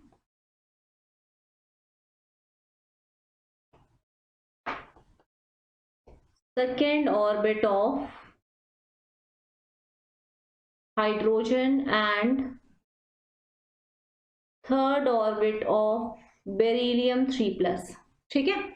velocity पता है ना आपको, वेलोसिटी क्या होता है, किस पे डिपेंड करता है, वेलोसिटी डिपेंड करती है z/n पे। वेलोसिटी किस पे डिपेंड करती है, z/n पे। लिख देती हूँ वैल्यू कितना 2.18 इंटू 10 कुछ बार लिखोगे तो याद हो जाएगा, 2.18 इंटू 10⁸ सेंटीमीटर पर सेकेंड या 10⁶ metre per second into Z/n। ठीक है, तो अभी तो हमें रेशियो निकालना है, तो ये वाली जो वैल्यू है 2.18 वाली जो वैल्यू है ये तो दोनों ही केस में आएगी। हम किसी का भी वेलोसिटी निकालें, बेरिलियम का निकालें या हाइड्रोजन का निकालें, तो ये तो कैंसिल हो जाएगा। इसका मतलब है कि Z/n पे डिपेंड करेगी वेलोसिटी, तो velocity is directly proportional to Z/n। सही बात है, Z के डायरेक्टली प्रोपोर्शनल है और n के इनवर्सली प्रोपोर्शनल है। तो वेलोसिटी किसका किसका लिखना है, हाइड्रोजन का और बेरिलियम का लिखना है। Velocity of hydrogen upon velocity of beryllium, थोड़ा बता सकते हो क्या इसकी वैल्यू किसके इक्वल होगी? इसकी वैल्यू डायरेक्टली किस पे डिपेंड करेगी, Z की वैल्यू पे डिपेंड करेगी। तो Z of hydrogen upon N of hydrogen, ये तो हो गया वेलोसिटी ऑफ हाइड्रोजन, इन दोनों बात पे डिपेंड करेगा। और जो बेरिलियम है उसकी Z ऑफ बेरिलियम ऊपर चला गया into N of beryllium into N of beryllium. I hope ये समझ में आया हो। चलो, अगर नहीं, ये कभी कभी ऑफलाइन में बच्चों को समझ में नहीं आता है, तो मैं इसको थोड़ा स्टेप में लिख दूंगी, थोड़ा डिटेल स्टेप में, लेकिन आप जब क्वेश्चन सॉल्व करेंगे तो डायरेक्टली यहां से ही सॉल्व करना। ठीक है, तो velocity of hydrogen upon velocity of beryllium, Z पे डायरेक्टली प्रोपोर्शनल, तो VH के सामने ZH, BE के डायरेक्टली प्रोपोर्शनल, तो V के सामने Z, V के सामने Z है दोनों ही केस में, और V जो है वो N के इनवर्सली प्रोपोर्शनल है, तो VH के बिल्कुल उल्टे साइड में है NH और VB के बिल्कुल उल्टे साइड में है NB। समझ गए हो? Z की वैल्यू, Z ऑफ हाइड्रोजन कितना होता है, Z ऑफ हाइड्रोजन होता है 1, Z ऑफ बेरिलियम मतलब एटॉमिक नंबर ऑफ बेरिलियम कितना होता है 4। नंबर देख लो, number of orbit, second orbit और थर्ड ऑर्बिट लिया गया है, तो इसका लिया गया है थर्ड ऑर्बिट, इसका लिया गया है सेकेंड ऑर्बिट, तो आंसर कितना मिल रहा है 3:8, 3:8। ठीक है, और ये कहां से आया था, कुछ नहीं, बस हमने वैल्यूज पुट करी थी, velocity of hydrogen upon velocity of beryllium कर दिया, तो उसमें क्या हुआ 2.18 वाला कैंसिल हो गया और Z/n रह गया। ठीक है, ओके, मैं वो क्वेश्चन भी लिख देती हूँ जिसमें एक हाइपोथेटिकल सिचुएशन दिया रहता है। ये सिर्फ और सिर्फ एडवांस के लिए इंपॉर्टेंट है, बाकी बच्चे इसको छोड़ सकते हैं। तो क्वेश्चन क्या है, calculate radius and velocity ratio if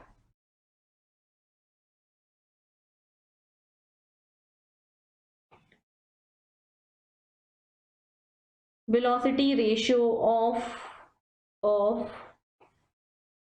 revolving electron on a planet where mass of electron is 3 times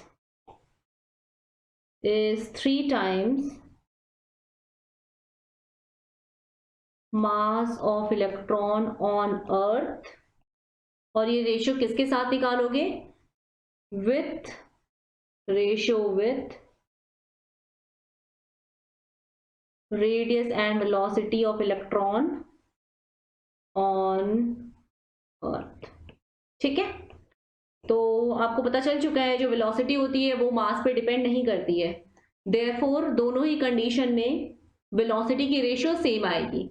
तो वेलोसिटी की रेशियो कितनी आएगी, अर्थ हाइपोथेटिकल प्लैनेट में और अर्थ में, हाइपोथेटिकल प्लैनेट और अर्थ में वेलोसिटी की रेशियो कितनी आएगी एक इलेक्ट्रॉन की 1:1, क्योंकि वो मास पे डिपेंड ही नहीं करता, दोनों की ही वेलोसिटी बराबर आएगी। लेकिन जो सेकेंड पार्ट है रेडियस वाला, radius is inversely proportional to m। ठीक है, that's why first radius of hypothetical planet upon radius on Earth will be equal to mass of electron on hypothetical planet। समझते हैं ना, ये इनवर्स वाला जो रिलेशन होता है उसमें क्रॉस मल्टीप्लाई, बिल्कुल क्रॉस डायगोनली अपोजिट साइड में लिखा जाता है। तो मास ऑफ इलेक्ट्रॉन कितना पुट करोगे, मास ऑफ इलेक्ट्रॉन हम पुट करेंगे me, mass of electron in hypothetical planet कितना है 3 इंटू एम ई, तो ये कट कर कितना बन गया 1/3 बन गया। समझ गए बात को? ओके, तो इस टाइप से क्वेश्चन पूछे जाते हैं। फॉर्मूला याद होना चाहिए, फॉर्मूला एक्सट्रीमली इंपॉर्टेंट है। एन स्क्वायर एच स्क्वायर वाला याद नहीं भी है तो कोई दिक्कत नहीं है, बस इतना ध्यान रखना कि रेडियस एम के इनवर्सली प्रोपोर्शनल होती है। ठीक है, चलो आगे बढ़ते हैं। नेक्स्ट कैलकुलेशन है एनर्जी की कैलकुलेशन। एनर्जी, एनर्जी में क्या है कि देखो दो तरह की एनर्जी है। वैसे तो बहुत सारी तरह की एनर्जी होती है, लेकिन हमें दो तरह की एनर्जी को कंसिडर करना है। एक रिवॉल्विंग इलेक्ट्रॉन के केस में, इलेक्ट्रॉन रिवॉल्व कर रहा है तो उसके पास काइनेटिक एनर्जी है, और उसके पास क्योंकि वो इलेक्ट्रॉन एक प्रोटॉन के आसपास प्रेजेंट है, प्रोटॉन सेंटर में है, इसलिए इन दोनों सिस्टम के आपस में बीच में इलेक्ट्रोस्टैटिक पोटेंशियल एनर्जी भी आएगी। ठीक है,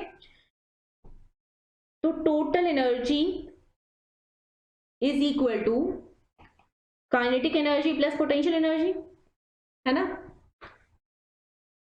पोटेंशियल एनर्जी कितना पुट करोगे, K into ZE into E upon R।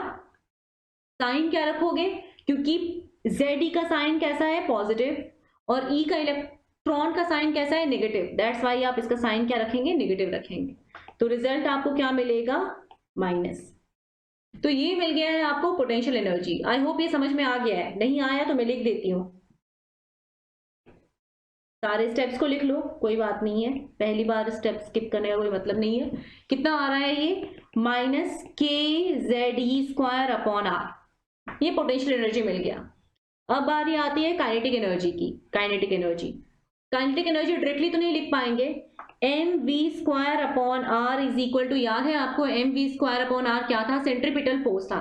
ये किसके इक्वल आया था, K Q1 Q2 upon R², ZE into E upon R² के। यहां पर हमने मैग्नीट्यूड लिखा था केवल, क्यों मैग्नीट्यूड लिखा था, क्योंकि जो आपका फोर्स है, सेंट्रीपिटल फोर्स हो या इलेक्ट्रोस्टैटिक फोर्स ऑफ अट्रैक्शन हो, वो एक वेक्टर क्वांटिटी है, वहां पर नेगेटिव साइन सिर्फ और सिर्फ डायरेक्शन बताता है, मैग्नीट्यूड को डिटरमिन नहीं करता है। R कैंसिल हो गया, कितना आया ये, mv² is equal to KZE² upon R। Kinetic energy की वैल्यू तो बच्चा लोग आप लोग जानते ही हो कितना होता है, हाफ mv² होता है।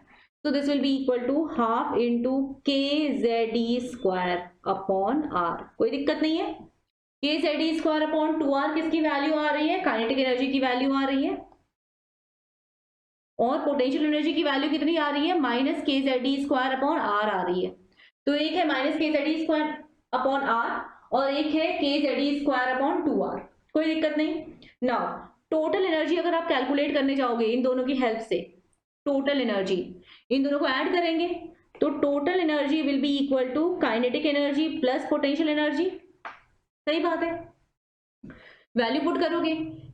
देखो जो काइनेटिक एनर्जी है वो अपॉन 2 है और जो पोटेंशियल एनर्जी है वो नेगेटिव में है, तो जो रिजल्ट आपका आएगा, एक माइनस पुट करेंगे, ये वाली दोनों वैल्यू को पुट करिए, दोनों वैल्यू को पुट करिए, रिजल्ट कैलकुलेट करके बताइए कितना आ रहा है। ऑब्वियसली आंसर किस में आएगा, माइनस में आएगा, KZE² अपॉन 2R। दोनों को ऐड करने पे यही आएगा ना, माइनस KZE² अपॉन 2R। ठीक है, ये आ गया है टोटल एनर्जी। अब थोड़ा रिलेशन देखो इन दोनों के बीच में, इन तीनों के बीच में रिलेशन देखो। टोटल एनर्जी जो है वो काइनेटिक एनर्जी की जस्ट नेगेटिव है। टोटल एनर्जी काइनेटिक एनर्जी की बस नेगेटिव है ना। तो हम लिख सकते हैं total energy is equal to negative of kinetic energy. कोई दिक्कत नहीं। चलो अब टोटल एनर्जी और पोटेंशियल एनर्जी लिखो। टोटल एनर्जी और पोटेंशियल एनर्जी की साइन तो एक जैसी है, लेकिन जब आप पोटेंशियल एनर्जी का आधा कर दोगे, हाफ कर दोगे, तब आपको मिलेगा टोटल एनर्जी। ठीक है, तो total energy is equal to potential energy का आधा। ठीक है, अपॉन 2 कर दो पोटेंशियल एनर्जी में, आपको टोटल एनर्जी मिल जाएगी। तो total energy is equal to potential energy का आधा। अब ये दोनों जो मिला आपको, ये दोनों जो मिला, इन दोनों में ये दोनों जो मिला है, इन दोनों के रहते हुए आप एक और रिलेशन बना सकते हो ना। क्या रिलेशन बना सकते हो, जब टोटल एनर्जी दोनों साइड में है, दोनों इक्वल है, तो हम लिख सकते हैं minus kinetic energy is equal to potential energy upon 2। तो आप इसको लिख लेना बस, minus kinetic energy is equal to potential energy upon 2। याद नहीं रखना, याद किसको रखना, ये दोनों को, इन दोनों को याद रखना। तो total energy is equal to minus kinetic energy और total energy is equal to potential energy upon 2, याद रहेगा, ठीक है। अब थोड़ा ध्यान से देखकर बताइए, टोटल एनर्जी ज्यादा आ रही है या पोटेंशियल एनर्जी ज्यादा आ रही है? पोटेंशियल एनर्जी का आधा करते हैं तो टोटल एनर्जी मिलता है ना। तो अगर पोटेंशियल एनर्जी -10 है तो टोटल एनर्जी कितनी होगी? -5 होगी। दोनों में से ज्यादा कौन है? ऑब्वियसली -5 ज्यादा है। तो क्योंकि पोटेंशियल एनर्जी और टोटल एनर्जी दोनों नेगेटिव में है, दैट्स वाई जब आप पोटेंशियल एनर्जी को आधा करते हो तो एनर्जी इंक्रीज हो जाती है ना। इसका मतलब है पोटेंशियल एनर्जी अगर -8 रहा तो टोटल एनर्जी कितना होगा? -4 होगा। -4 इज ज्यादा देन -8, ठीक है। तो अल्टीमेटली ज्यादा यहाँ पर टोटल एनर्जी ही है, बस वो देख कर लग रहा है कि total energy is equal to potential energy upon 2। बच्चा लोग इसको देखता है ना ऑफलाइन में तो आंसर देता है कि मैम ये टोटल एनर्जी जो है वो कम है पोटेंशियल एनर्जी से। ऐसा नहीं हो सकता है, टोटल एनर्जी ज्यादा ही है पोटेंशियल एनर्जी से, दोनों नेगेटिव में है, इसलिए आप कंफ्यूज हो रहे हो, ठीक है, ओके।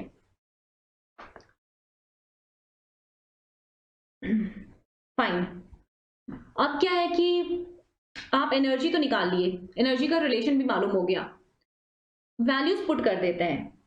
टोटल एनर्जी की वैल्यू अभी अभी आप कितना निकाले हो? माइनस में निकाले हो, kZe² अपॉन 2r निकाले हो।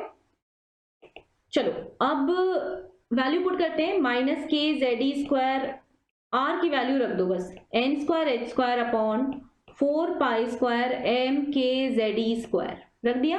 अब काट दो जो भी कट रहा है। तो k तो आपको पता है कांस्टेंट होता है, e² e तो चार्ज होती है इलेक्ट्रॉन की, उसका स्क्वायर करेंगे कांस्टेंट होगा, h कांस्टेंट होता है, 2 कांस्टेंट है, 4 constant, pi constant, m mass of electron is constant, k constant, z constant नहीं है क्योंकि एटम बदल सकता है ना, z कांस्टेंट नहीं है, e कांस्टेंट है, इलेक्ट्रॉनिक चार्ज कांस्टेंट है। तो वेरिएबल क्या हो गया? वेरिएबल हो गया नंबर ऑफ ऑर्बिट और z, ठीक है, ये दोनों हो गया वेरिएबल। अब आप देखो total energy is equal to, ये किस पे डिपेंड कर रहा है? z² अपॉन n² पे डिपेंड कर रहा है, z² अपॉन n² पे डिपेंड कर रहा है, ठीक है। इसकी वैल्यू जो आती है ऑब्वियसली नेगेटिव में आएगी, है ना, टोटल एनर्जी तो नेगेटिव में आएगा। टोटल एनर्जी की वैल्यू आती है 2.18 into 10 to the power -18, 2.18 into 10 to the power -18 z² upon n², joule per atom, joule per atom. तो -2.18 into 10 to the power -18 z² upon n² joule per atom. ये जो joule है ना, joule को electron volt में convert करना आता है, मैंने आपको बताया था लास्ट क्लास में, 1 joule is equal to 1 electron volt is equal to 1.6 into 10 to the power -19 joule, ऐसे करके बताया था। तो जब आपके पास जूल में एनर्जी है तो आप उसको इलेक्ट्रॉन वोल्ट में कन्वर्ट कर सकते हो। रिजल्ट आएगा कन्वर्ट करने के बाद -13.6 z² upon n² electron volt पर एटम, ठीक है, ओके। नाउ टोटल एनर्जी की वैल्यू ये भी मिली। टोटल एनर्जी की एक और वैल्यू होती है, देखो पहला वाला जूल पर एटम में मिला, दूसरा वाला इलेक्ट्रॉन वोल्ट पर एटम में मिला, और तीसरा वाला जो है वो हम निकालने जा रहे हैं। एक एटम की एनर्जी अगर 1 है तो 1 मोल एटम की एनर्जी कितनी होगी? 1 मोल एटम की एनर्जी, एक के पास अगर एक एनर्जी है या 5 एनर्जी है या x एनर्जी है, तो 1 मोल की अगर आपको एनर्जी निकालनी है तो क्या करोगे? इनटू एवोगाड्रो नंबर कर दोगे। तो मुझे वैसे ही 1 मोल ऑफ इलेक्ट्रॉन का एनर्जी निकालना है, तो मैं क्या करूंगी? इनटू एवोगाड्रो नंबर कर दूंगी। तो ऊपर वाले इक्वेशन में इनटू एवोगाड्रो नंबर करने के बाद मुझे आंसर मिलता है -1312 z² upon n² kilo joule, फर्क है किलो जूल पर मोल, किलो जूल पर मोल। ऊपर में जूल था, थोड़ा और उसको कन्वर्ट कर दिया तो किलो जूल में कन्वर्ट करके आ रहा है -1312 z² upon n² kilo joule पर मोल, ठीक है। तो ये आपको याद रखना है, ये तीनों याद रहना चाहिए, ओके। तो अच्छा, पुराने वाले केस में जो वेलोसिटी आई थी वो कितनी आई थी याद है क्या? 2.18 into 10 to the power 6 metre per second, z upon n metre per second. 2.18 यहाँ पर भी था और वहां पर भी था, और 2.18 यहाँ पर भी है, ठीक है, ये ध्यान रखना। यहाँ पे इंटू 10⁻⁻18 है, वहां पर इंटू 10⁻6 था। फाइन, तो ये यहाँ पे भी माइनस है, यहाँ पर भी माइनस है, ध्यान रखेंगे ये। ठीक है, तो हमने निकाल लिया टोटल एनर्जी, टोटल एनर्जी आ गई। अब क्या है, अब एक आता है रिलेशन। आप लोग पॉस्टुलेट पढ़े, बोर की पॉस्टुलेट पढ़े, थर्ड पॉस्टुलेट, उसमें क्या सीखा? उसमें ये सीखा कि अगर पहले ऊपर वाले की एनर्जी E2 है, ऊपर वाले ऑर्बिट की, नीचे वाले ऑर्बिट की एनर्जी E1 है, मान लेते हैं ये जो ऑर्बिट है ये N2 ऑर्बिट है, ये ऑर्बिट है N1 ऑर्बिट, ठीक है, इन दोनों की एनर्जी दी हुई है। यहां से यहां आने के लिए इलेक्ट्रॉन एनर्जी एमिट करेगा, कितनी एनर्जी एमिट करेगा? जितनी इन दोनों की एनर्जी डिफरेंस होगी उतनी ही एमिट करेगा। तो पहले वाले ऑर्बिट की अगर एनर्जी 15 है, नीचे वाले ऑर्बिट की एनर्जी अगर 5 है, ऊपर वाले ऑर्बिट में इलेक्ट्रॉन कितनी एनर्जी के साथ प्रेजेंट था? 15 के साथ। नीचे वाले में वो कितनी एनर्जी के साथ प्रेजेंट रहेगा? 5 के साथ।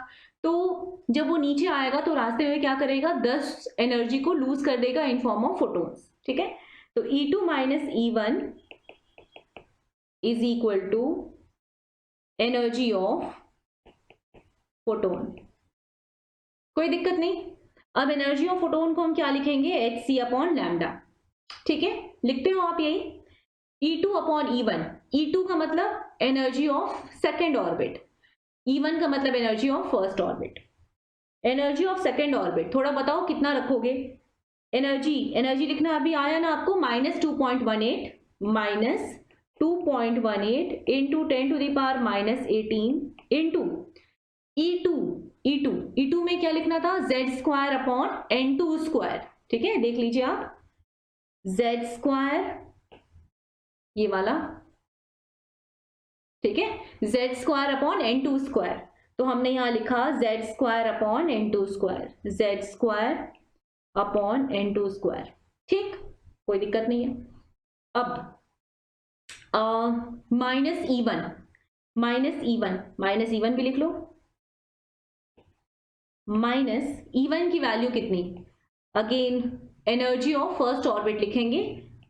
एनर्जी ऑफ फर्स्ट ऑर्बिट का मतलब है energy of electron in first orbit, ठीक है। और एक ऑर्बिट में एक पर्टिकुलर एनर्जी का ही इलेक्ट्रॉन रह सकता है, हर एक ऑर्बिट की एनर्जी डिफाइंड होती है, उससे ज्यादा या कम एनर्जी वाले इलेक्ट्रॉन उस ऑर्बिट में नहीं रह सकते हैं। चलिए, E1 का मतलब है -2.18 into 10⁻⁻18 into Z² upon N²। Z² की वैल्यू कितनी? Z² अपॉन N², यहाँ पर N2², यहाँ पर N1², ठीक है, is equal to energy of photon, that is hc upon lambda. कोई दिक्कत नहीं। नाउ थोड़ा इसको रीअरेंज कर देते हैं। रीअरेंजमेंट के बाद क्या मिलेगा आपको? 2.18 इंटू 10⁻⁻18, ये वाला तो प्लस हो जाएगा ना, इधर वाला जो है ये प्लस हो जाएगा और ये तो माइनस ही रह जाएगा, ठीक है। तो आप क्या लिखोगे?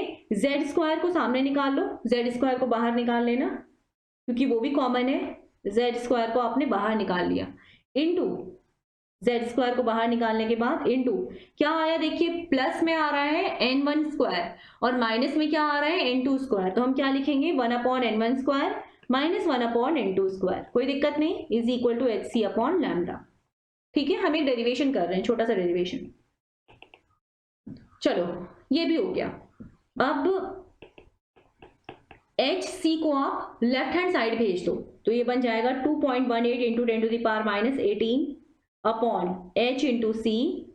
Z² तो रह जाएगा as it is 1 upon N1² minus 1 upon N2²। मैंने सिर्फ क्या किया? मैंने hc को लेफ्ट हैंड साइड भेज दिया। h की वैल्यू कांस्टेंट होती है, c की वैल्यू कांस्टेंट होती है, 3.18 3 इंटू 10⁻8 होती है c की वैल्यू, और h की वैल्यू होती है 6.26 इंटू 10⁻34। तो इन दोनों वैल्यू को रखने के बाद जब ये हो गया, ये सारे वैल्यूज को रख लिए, तो ये जो आपको मिलता है ना, ये सारे वैल्यू, सारे कांस्टेंट को रखने के बाद आपको मिलता है r, ठीक है। बाकी सारे तो ऐसे ही है, rz² into 1 upon N1² minus 1 upon N2² is equal to 1 upon lambda. और ये जो r मिला है इसकी वैल्यू कैसे निकाले हैं? बिल्कुल इसी तरह से निकाला, 2.18 इंटू 10⁻⁻18 अपॉन hc, इसी को r कहते हैं। तो r जो r है उसे हम कहते हैं Rydberg constant, Rydberg constant. R is Rydberg constant, इसकी वैल्यू होती है 109,677,00 मीटर इनवर्स। ठीक है, 109,677,00 मीटर इनवर्स। आपके एग्जाम में आपको 1/r की जरूरत पड़ेगी 911.5। देखो अगर r मीटर इनवर्स में है तो 1/r क्या होगा, मीटर में होगा, है ना। 1/r की वैल्यू आप निकालोगे तो वो आपको मिलेगा 911.5 angstrom, approximately equal to 912 angstrom 1/r। 1/r की वैल्यू आप याद रखना, जो r आप निकाले हो उसका जब आप रेसिप्रोकल ले लेते हो तो आपको रिजल्ट मिलता है 912 एंगस्ट्रम। ये याद रखना है न्यूमेरिकल के लिए, 1/r is equal to 912 angstrom, याद रहेगा। ठीक है, अब समझ में आ गया। अब इसको अप्लाई कैसे करते हैं, किस तरह से क्वेश्चन आएगा, क्या अप्लाई करोगे। तो आपके क्वेश्चन में आपको इस तरह से दिया हुआ रहेगा, ये जो आपने 1/λ निकाला है ना, 1/λ, इस 1/λ को थोड़ा ध्यान से देख लेना। इसकी यूनिट क्या होगी, 1/λ की यूनिट मीटर इनवर्स होगी। z की कोई यूनिट नहीं होती है, ये तो एटॉमिक नंबर बता रहा होता है। n और n ये भी क्या बता रहे होते हैं, नंबर ऑफ ऑर्बिट बता रहे होते हैं। तो इसका मतलब है कि 1/λ की जो यूनिट है मीटर इनवर्स, वही यूनिट किसकी होगी, r की होगी। कोई दिक्कत नहीं है, r की यूनिट भी मीटर इनवर्स होती है और 1/λ की यूनिट भी मीटर इनवर्स होती है। जो r है वो तो मीटर इनवर्स है, लेकिन जो 1/r आएगा वो किस में आएगा, मीटर में आएगा। उसको आप एंगस्ट्रॉम में चेंज कर सकते हो। वैल्यू मैंने आपको याद करा दिया, 1/r is equal to 912 angstrom. ठीक है, ओके। 1/λ जो लिखा हुआ है ना, 1/वेवलेंथ, इसे हम कहते हैं वेव नंबर। तो इसको नोट कर लेते हैं कि क्वेश्चन में कभी कभी वेव नंबर पूछा होता है। Wave number is equal to 1/λ। ठीक है, तो रिप्रेजेंट करते हैं इस तरह से, न्यू के ऊपर एक बार से, wave number is equal to 1/λ। Fine, चलिए अब क्वेश्चन दिया रहता है, कैलकुलेट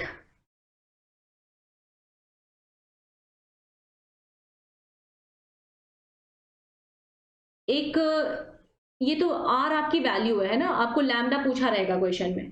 तो मैं क्वेश्चन दे रही हूं, calculate wavelength of photon emitted when an electron jumps from second to first orbit of hydrogen। ठीक है, वेवलेंथ ऑफ फोटोन एमिटेड हम लोगों को बताना है, जब इलेक्ट्रॉन कहां से कहां तक जंप कर रहा है, सेकेंड से फर्स्ट ऑर्बिट। तो पहली बात तो ये आप जानते हो कि अगर कभी भी इलेक्ट्रॉन सेकेंड से, ये सेकेंड ऑर्बिट है और ये फर्स्ट ऑर्बिट है, अगर इलेक्ट्रॉन यहां से यहां जंप करेगा तो वो रास्ते में क्या करेगा, फोटोन को एमिट करेगा, है ना। और ये जो एमिटेड फोटोन है इसी की आपको वेवलेंथ बतानी है। ठीक है, तो इसका मतलब क्या हो रहा है, ट्रांजिशन हो रहा है। और ट्रांजिशन जब होता है तो उसके लिए हम कौन सा फॉर्मूला अप्लाई करते हैं, वेवलेंथ निकालना है आपको फोटोन का जब ट्रांजिशन हो रहा है। तो इस केस में आप अप्लाई करोगे rz² into 1/n1² minus 1/n2², ये formula, this is equal to 1/λ। ठीक है, चलिए z की वैल्यू कितना पुट करेंगे, हाइड्रोजन में 1 पुट करेंगे, r इंटू 1/n1, n1 का मतलब छोटा वाला ऑर्बिट, कितना है, 1 है, ये कितना है, 2 है। ठीक है, तो 1/1² माइनस 1/2² इज इक्वल टू 1/λ। याद रखना हमने फॉर्मूला में डिराइव किया था तो वो माइनस माइनस प्लस होकर 1/n1² पॉजिटिव हो गया था। ठीक है, r इंटू 1 माइनस 1/4 कितना आ जाएगा, 3/4 इज इक्वल टू 1/λ। 3r/4 आया है 1/λ, बता दो लैम्डा कितना आएगा, lambda will be equal to 4/3r। ठीक है, अब ये जो 4/3 है ये तो ठीक है, यहाँ पे आर है, उसकी वैल्यू पुट करनी है, तो हम आर की वैल्यू पुट नहीं करेंगे। ये क्या दिख रहा है आपको? ये आपको 1/r दिख रहा होगा, तो इंटू 912 कर देंगे। कितना? Angstrom. So lambda is equal to 4/3 into 912 angstrom. Value put कर दीजिए आप। कितना बार में कट गया? 304 बार में कट गया। 1216 एंगस्ट्रम। बात क्लियर है? तो 1216 एंगस्ट्रम, आपको पता है ये कौन सी रेंज में फॉल करेगी? ये जो फोटोन एमिट हुई है, ये कौन सी रेंज में फॉल करेगी? थोड़ा बताना सोचकर। आपको याद है विबग्योर से जस्ट पहले अल्ट्रा वायलेट था, है ना? वायलेट कहां से शुरू हो रहा था? 3800 एंगस्ट्रॉम से स्टार्ट हो रहा था। वायलेट से जो पहले वाला रेंज था 150 एंगस्ट्रॉम से लेकर 3800 एंगस्ट्रॉम तक, वो किसकी है? वो अल्ट्रा वायलेट की है। तो इसका मतलब है ये किस रेंज में फॉल कर रहा है आपका रे? ये फॉल कर रहा है वायलेट से जस्ट पहले, मतलब अल्ट्रा वायलेट में। अल्ट्रा वायलेट का रेंज याद रखना। अल्ट्रा वायलेट की रेंज क्या थी? 150 से लेकर, सभी का रेंज याद रखना है, वो पूरा मैंने आपको मार्क कराया था कि वो जो लेक्चर है उसमें आपको बस वही याद रखना है, ठीक है? 150 एंगस्ट्रॉम से लेकर 3800 एंगस्ट्रॉम तक, ये होता है अल्ट्रा वायलेट। इसका मतलब ये वाला जो रे है, जब हाइड्रोजन का एक इलेक्ट्रॉन सेकेंड ऑर्बिट से फर्स्ट ऑर्बिट में जाएगा, तो जो फोटोन एमिट होगा वो किस में फॉल करेगा? अल्ट्रा वायलेट रेडिएशन में फॉल करेगा, ठीक है? ओके ओके, एक और बताओ। नहीं, एक और डेरिवेशन मैं आपको बता रही हूँ। आप वही बात है पुरानी, E2 minus E1 is equal to, इसलिए लिख रही हूँ इसको क्योंकि ये एग्जाम में बहुत फ्रिक्वेंटली यूज करोगे। E2 minus E1 is equal to Hc upon lambda, ठीक है? या फिर इसको एनर्जी ऑफ फोटोन भी कह सकते हो, एनर्जी ऑफ फोटोन एमिटेड। चलो E2 की वैल्यू कितना रखेंगे? E2 है N2, मतलब ऊपर वाले ऑर्बिट की जो एनर्जी थी, वैल्यू कितना रख सकते हैं? ये भी रख सकते हैं ना, 13.6 इंटू Z² अपॉन N2²।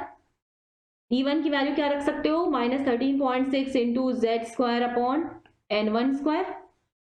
यहाँ पे एक माइनस साइन पहले से है, इसका मतलब माइनस माइनस प्लस बन जाएगा, तो ये क्या हो जाएगा? 13.6 कॉमन ले लेंगे, Z² into 1/N1² minus 1/N2², कोई दिक्कत नहीं, is equal to energy of photon, ठीक है? तो आप ये भी एक फॉर्मूला ध्यान रखना, कभी आपसे एनर्जी ऑफ फोटोन डायरेक्टली पूछ दिया जाए तो इस फॉर्मूले से निकाल लेना, बट ये ध्यान रखना इसमें जो एनर्जी ऑफ फोटोन आएगी वो कौन से यूनिट में आएगी? वो इलेक्ट्रॉन वोल्ट में आएगी, ठीक है?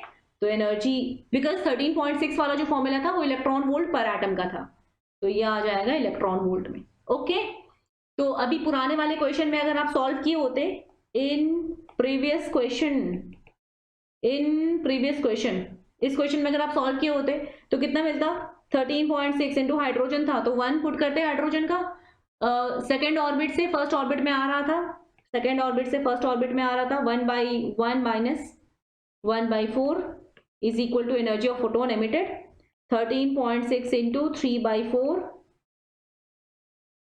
तो ये कट गया है 3 और 0.4 बार में, is equal to energy of photon, that is equal to 10.4 electron volt. तो एनर्जी ऑफ फोटोन कितनी मिल रही है? 10.4 इलेक्ट्रॉन वोल्ट, और उसी की वेवलेंथ कितनी आ रही थी जो अभी हम लोग कैलकुलेट किए थे? जो वेवलेंथ, वो वेवलेंथ थी जो अल्ट्रावायलेट रेंज में फॉल कर रही है, ठीक है? उसकी एनर्जी कितनी है? 10.4 इलेक्ट्रॉन वोल्ट। क्लियर? ओके, तो ये सारे वैल्यूज याद रखने हैं। अब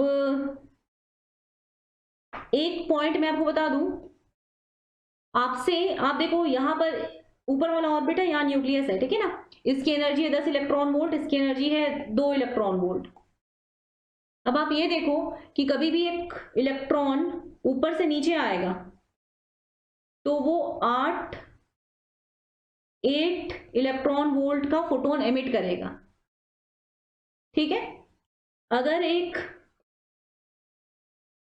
एक इलेक्ट्रॉन नीचे से ऊपर जाए, जो 2 इलेक्ट्रॉन वोल्ट पे था वो अगर ऊपर जाएगा तो उसको एनर्जी गेन करनी पड़ेगी, 10 इलेक्ट्रॉन वोल्ट उसको एनर्जी गेन करना पड़ेगा, तब जाकर वो बाहर वाले ऑर्बिट में रह पाएगा। तो उसके लिए वो क्या करेगा? कितनी एनर्जी गेन करेगा? 8 इलेक्ट्रॉन वोल्ट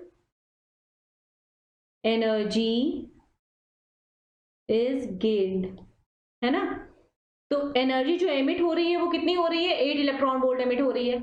जो गेन हो रही है, अगर नीचे से ऊपर जाना है तो कितना गेन हो रहा है, 8 इलेक्ट्रॉन वोल्ट ही गेन हो रहा है ना। तो जो एमिट हो रहा है फोटोन उसकी एनर्जी, या जो गेन हो रहा है फोटोन उसकी एनर्जी, ये दोनों बराबर है। अगर ट्रांजिशन इन दोनों के दो स्पेसिफिक ऑर्बिट के बीच में अगर ट्रांजिशन हो रहा है तो एनर्जी एमिशन और एनर्जी गेन दोनों इक्वल है। ये मत सोचना कि एक में 8 इलेक्ट्रॉन वोल्ट एनर्जी होगी और एक में -8 होगी, नो। जब हम एमिटेड और अब्सॉर्ब्ड टर्म बोल दिए तो एमिटेड और अब्सॉर्ब्ड टर्म ही आपस में उल्टी टर्म है, जस्ट अपोजिट टर्म है। तो उसके बाद माइनस और ये सब नहीं लिखना है। 8 इलेक्ट्रॉन वोल्ट एमिट होगा ऊपर से नीचे आया तो 8 इलेक्ट्रॉन वोल्ट गेन करेगा नीचे से ऊपर जाएगा, तो समझ गए हो। इसका मतलब है कि ये जो हम अभी क्वेश्चन सॉल्व किए हैं, इस क्वेश्चन में अगर इलेक्ट्रॉन, अभी तो क्या हुआ, इलेक्ट्रॉन कहां से कहां आया, सेकेंड से फर्स्ट में आया, तो वो क्या किया, 10.4 इलेक्ट्रॉन वोल्ट को एमिट किया। अगर वो फर्स्ट से सेकंड में जाता तो वो क्या करता, 10.4 इलेक्ट्रॉन वोल्ट को अब्सॉर्ब करता। समझ गए हो। उस केस में भी सारा कैलकुलेशन, सारा फॉर्मूला बिल्कुल ऐसा ही रहता। ओके।